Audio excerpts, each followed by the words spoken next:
life you have been faithful. All my life you have been so good. With every breath that I am able, oh, I will sing of the goodness of God.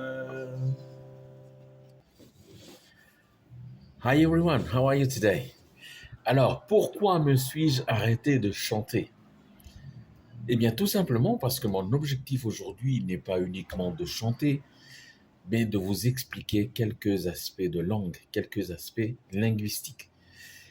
Je voulais vous attirer votre attention sur la phrase « All my life, you have been faithful ». All my life, you have been faithful. Ça veut dire « Toute ma vie, tu as été fidèle ». Ok? Quand on dit « tu as été fidèle », on pense au passé. Donc, la question qu'on voudrait se poser, c'est alors pourquoi l'auteur n'a pas dit « All my life, you were faithful » puisque « you were faithful », ça veut dire que tu étais fidèle. Donc, c'est le passé aussi. Eh bien, tout simplement parce que quand il dit, si tu dis « you were faithful », eh bien, ça veut dire que c'était dans le passé seulement, plus aujourd'hui. C'était dans le passé. Quand il dit « you were faithful », you were crazy, ça veut dire tu étais fou, mais c'était avant. Aujourd'hui, tu ne l'es plus. OK? Et donc, deuxièmement, l'auteur a dit toute ma vie, all my life, toute ma vie. Qu'est-ce que ça veut dire? Qu'est-ce que ça sous-entend, toute ma vie?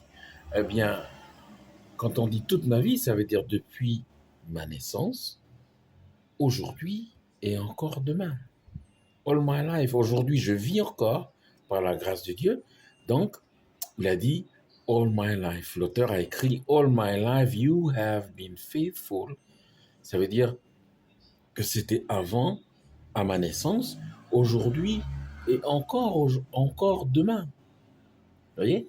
Et si vous mettez le prétérit seulement quand on dit you were faithful, eh bien, il y a une rupture entre le passé et le présent. Okay? Ce qui existait avant n'existe plus aujourd'hui. You were faithful, tu as été fidèle. Avant, tu étais fidèle. You were crazy, tu étais fou, c'était avant. You were kind, c'était avant que tu étais gentil. Mais là, l'auteur, il dit all my life, ce qui veut dire hier, aujourd'hui et demain.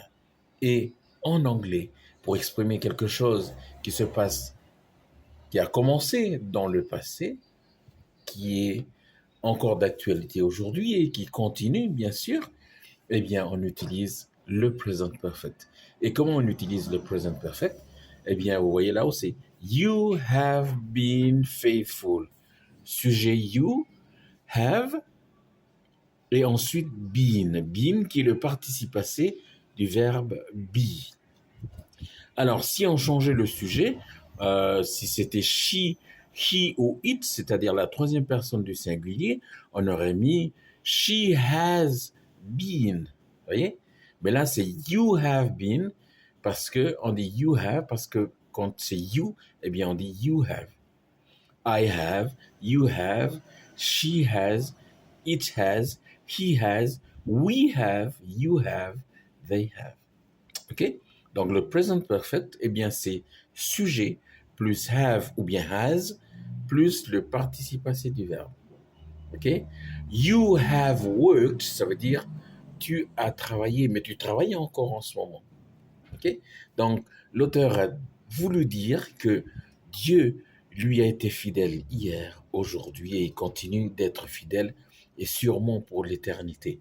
C'est pour ça qu'il a dit « All my life, you have been faithful ». Mais si il voulait dire que Dieu lui a été fidèle que en 1990, eh bien, il va dire « In 1990, you were faithful ».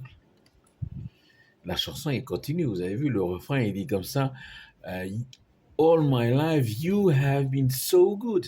C'est-à-dire, toute ma vie, tu as été bon. OK? Donc, si Dieu, normalement, était bon avec lui que en 2010, eh bien, on va dire, in 2010, you were good. OK?